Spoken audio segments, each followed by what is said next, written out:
Did you know that Vladimir Putin, the Russian's president, he's passed a law that any Russian who grows or sells genetically modified foods is to be considered a terrorist? Whew. He's even giving land away to Russians who will grow food organically, non-GMO. You put his name and GMO in Google that and you'll read the spiel. He says, we Russians look across at the West, over-vaccinated, over-medicated, overfed, sitting in front of boxes every night in their lounge rooms, eating food that has no nutrients, he said, and we know it's weakening the West. Is he right?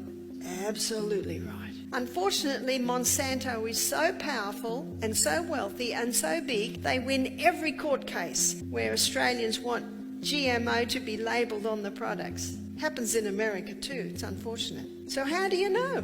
Well, you don't, unless you buy organic. You see, if an organic farmer uses genetically modified seed, they lose their organic status. So grow as much as you can yourself. And the more Aussies that buy organic, the more organic will be available. One organic tomato will give you 9 times the iron of a conventionally grown tomato. So you get much more value for your money, even though organic is more expensive. Bill Gates was in Kenya recently and tried to pull a fast one by convincing Kenyan people to buy American GMO corn. And well, let's just say it didn't go as planned because the Kenyan people actually had something to say. Madam Speaker, I'm glad this House has people who are very well educated. My master's I did on intellectual property rights on plant genetic resources. And I can tell you one of the main things I dealt with was GMOs. And I can tell you that even in the United States, where Bill Gates is coming from, this is a very contentious issue. And if it is so good, then he needs to go and sell the GMOs in his own country. We cannot be used as guinea pigs. Yo, so one of the biggest indicators that you're in Africa is that the fruit here is real. When you're American living in Africa, you can tell the difference. Just come visit. You can see the difference that when you eat meat or fruit, it's very organic here versus all the stuff that's allowed to be put in it in the States. So when I go out and I try to find watermelon at Whole Foods or anything, I can't find it. But if I go to a farmer's market at Leimert Park in Los Angeles, I can find the black seed. I went to Checkers in South Africa and I found this watermelon. And it was about 100 Rand, which is like $5 in the States. So also you're paying a different price point, but you're also getting the quality for way less money. And you know that it's organic. You know that it's black seeds in there. And that's how you can tell the difference.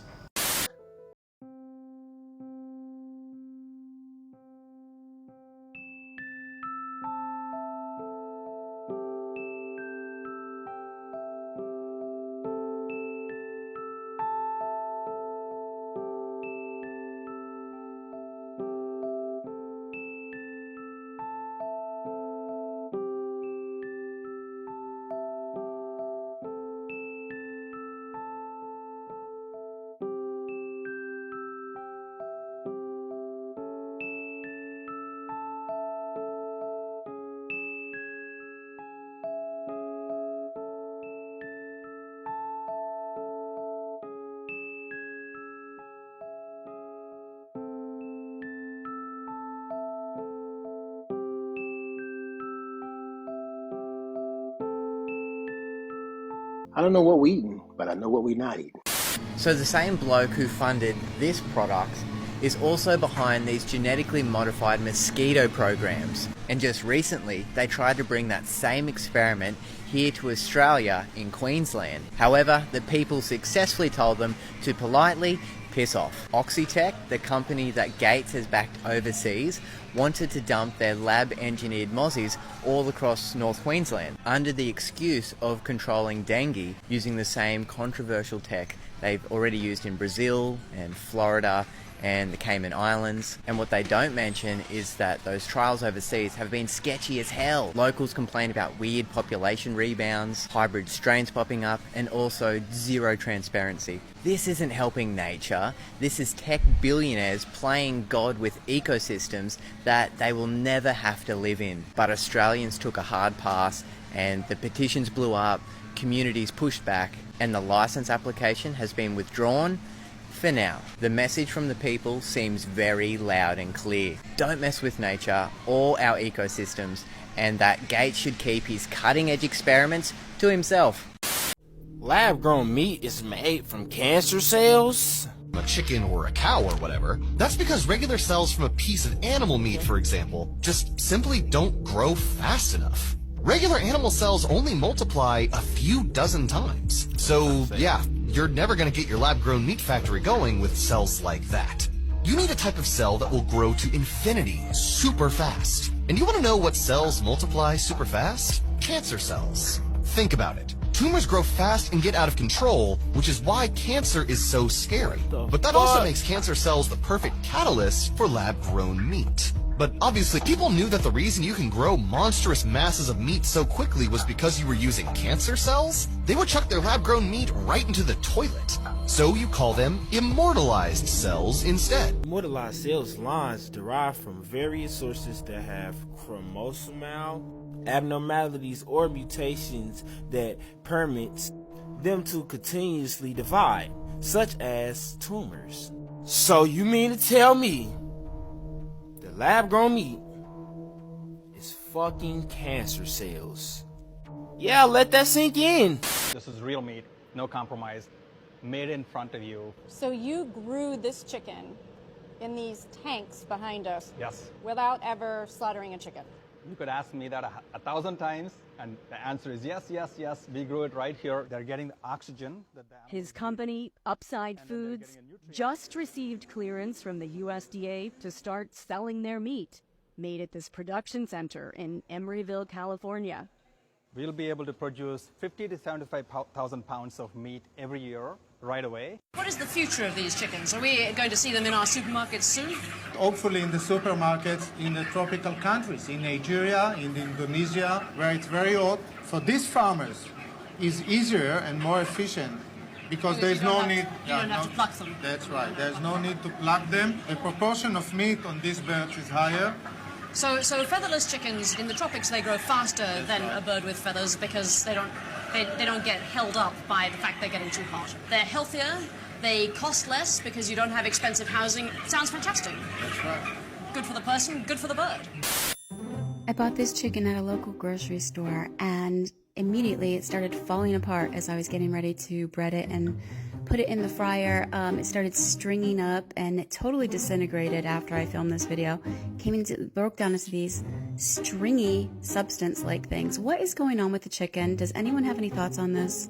We cannot digest anything that's genetically modified because we do not have the fitting enzymes to digest it. Now the body is basically handling it as toxic waste. And this is what's so dangerous. That food is now dead and mutated, filled with pesticides or whatever it might be. The body has no idea what to do with it. Keeps on producing enzymes, trying to produce biochemical and electrical reactions to somehow get rid of it. Digestion is the main cause of loss or the main use of energy. Digestion takes the most energy out of us. But now usually you digest for a certain amount of time and then you stop. But with genetically modified food, it's in your body for hours or days or weeks. And the body keeps on trying to get rid of it. There are toxic gases being created by this process of rotting away. The food is not being digested, it's rotting away. And constantly producing toxins and toxic gases. And this is where just one element of this starts. How old are you? 79 years. You're 79 years old. What's the secret? How do you stay 79 and still say... Good food, organic food, always happy, no problem. You grow your own food, right? Corn, sorghum, millet, pumpkins, watermelons, peanuts and beans. That's what we produce. And we feed those who live in the city who can't work. What do you think of city food? A lot of chemicals, I don't like that. Yeah, you're anti-chemicals. I am a natural. Out here there's no chemicals. No, I don't like you people to use chemicals. We use natural food. Yeah. Now in 2020, Burger King released this ad. They was basically showing that they burgers actually mold. We're now in the era where you have to prove that your burgers actually mold. Like we're literally at a point in time where it is a possible ad that your burgers actually mold because they don't have any genetically modified food products inside of it. And I know y'all have seen videos of burgers that look exactly the same when they first bought them. I'm not gonna say no names, but y'all know who I'm talking about. Never buy an apple without checking the sticker first. Most people have no idea what that little code means, but it tells you everything. 4 digits starting with 4, that apple was grown with pesticides. It is sitting right there on the label and nobody tells you. 5 digits starting with 8, that means it is genetically modified. Put it back right away. That is poison. 5 digits starting with 9, that means organic, no chemicals. This is the one you want. They put this code on every single piece of produce in every single store, and they are counting on you never looking. In Chinese medicine, we select food with the same care we select medicine. What you put in your body every day decides your health 10 years from now. Cows and other grass-eating species. This is what real bananas look like, and bananas have seeds. They actually have seeds all throughout. This is real bananas, God's given bananas, and this is the bananas that you guys buy. Genetically modified, you know, obviously it's just not real. Big difference. God, Satan. All right, here's something that I think should be getting a little bit more attention. You all know real-world supervillain Bill Gates, right? And one of the things he's been pushing for over the decades is GMO food. Now, we know what GMO is, right? It's when you want a watermelon without seeds in it, or to grow strawberries when it's a little bit cold outside. But the truth is a little bit more insidious than that. You see, GMO doesn't just alter the genes of the foods we're eating, it has the capability of altering our genes. And the good people of Missouri have just stood up to this. They put forward a bill called HB 1169, Gene Therapy Disclosure and Informed Consent Bill. And basically what they're saying is if these GMO foods have the potential to alter our genetic code, then we damn sure should be well aware of that and consent to it. And interestingly enough, a biotech lobbyist on the scene openly admitted that the food does in fact have that capability. It can. Now, I don't know about you, but I think this should be mainstream news. A lot of these foods we eat on a daily basis. And the scary part is what could be slipped into our food supply down the road without us knowing. You want us to give you seed. Okay, we can give you seed, but on the premise that you must tell your wife and daughters to go and donate their ovarian eggs. And why do they have to do that?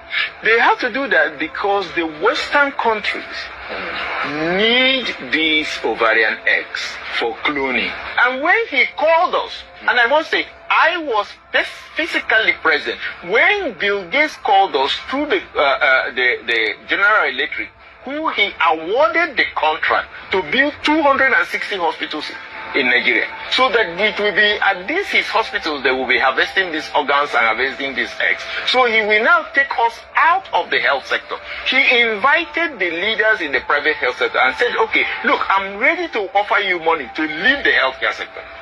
We told him before the executives of GE that he is mad and insane to demand such a thing. To leave medical practice. Then we should leave medical practice. And then he will pay us. No matter the amount of dollars we ask for.